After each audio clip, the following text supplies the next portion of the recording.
Okay.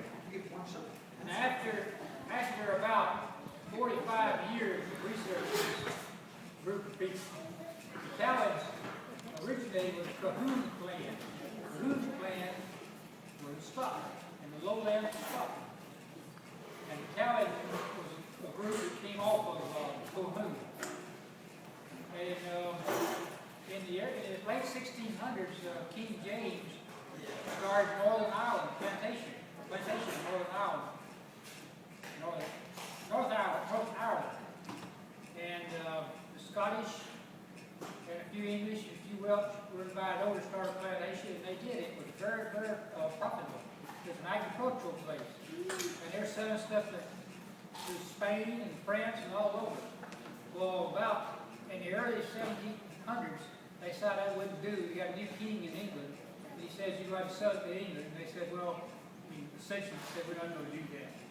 So they left for other places. A lot of people went to Australia. A lot of Cowans went to Australia. A lot of Cowans into the New World.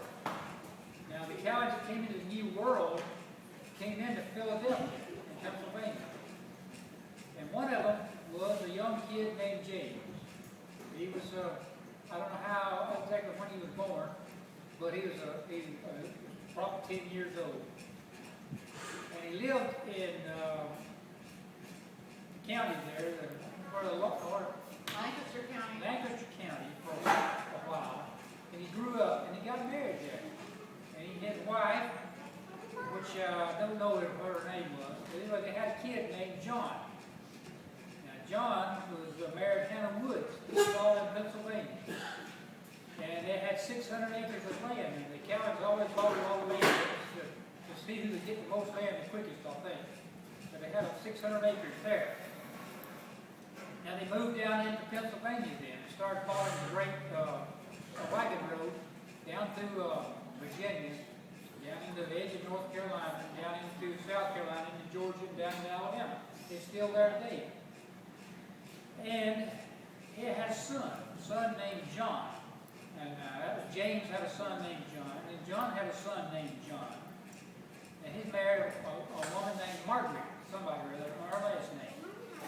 Now this John, that was in South Carolina, had a ferry. He owned a ferry between South Carolina and Georgia across the Savannah River, just north of what's now Augusta, Georgia.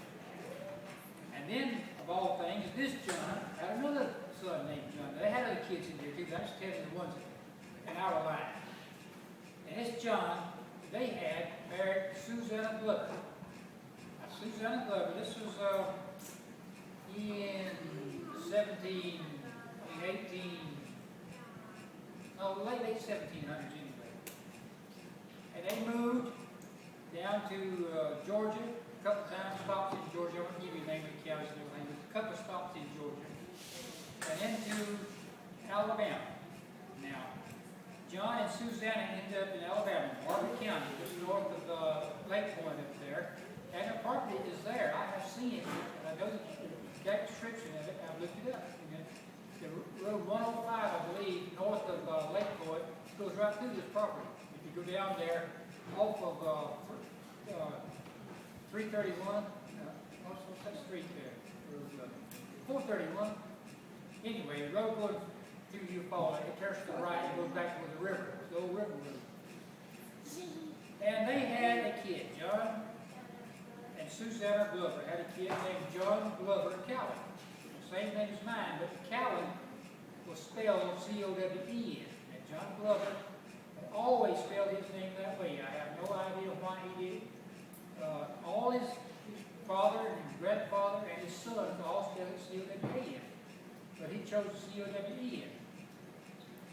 And when he got into Alabama, moved into Alabama, moved there, they had several kids they brought with them. They had one more who was born there in Barton County. The very first one was named Joshua. Joshua Cowan. And they lived there for about 10 or 12 years. And they started to move down to Geneva County. Coffee County was at that time. Geneva County was Coffee County until 1867, which became Geneva County. Well, they were already here. They came here in 1858 and settled out here across the Pea River in the vicinity of where the Ledneys did. They all settled there together. Now, I've got a map. It's in my book. It shows exactly where everybody lived and the amount of land they had and everything. Now, Joshua married Katrine Litton. And they lived there for a while. And then they had a son. Joshua and Katrine had a son. His name was Pat. Now, we call him Pat. He was known as Pat when I was young. But it was, in the census records, it was Joshua P. J. A. Cowell. Now, I know that Joshua, the P was for Pat, and J was probably for John, like all the rest of it. The A was Arthur, probably, because other brothers had Arthur. Yeah, probably one of the mothers somewhere was Arthur. I don't know. But Pat then, he grew up, he married Mary Vaughn. Mary Vaughn was, Vaughn, well, let's see, Betty's people, where's Betty? Oh, right. The Vaughns were her people. And then she died, and Pat married Ada. Ada Cowell. Ada was our grandmother, or my grandmother. And then after that, this was all up on the Pudiac Springs Highway, just where it crosses the Florida state line. They had built a house there. In 1919, they sold that house, and they bought the property down here that Tommy lives in right now. There was 360-something acres, I believe, originally. They bought that. Then, of course, the kids got a little older. They started to move. Most of them went to Montgomery. Some stayed here in town. Then, Ada and Pat had JP and Buster and AD. That's quite a few of us here. And they lived there all their lives, I guess. My father did, my Buster did. And AD died in a swimming accident when he was a teenager. And that kind of tells us where we are right now. We're here now. That all took 200 and something years to get us, well, I just told you, that would cover about 200 years. Now, is there anything that I didn't cover about?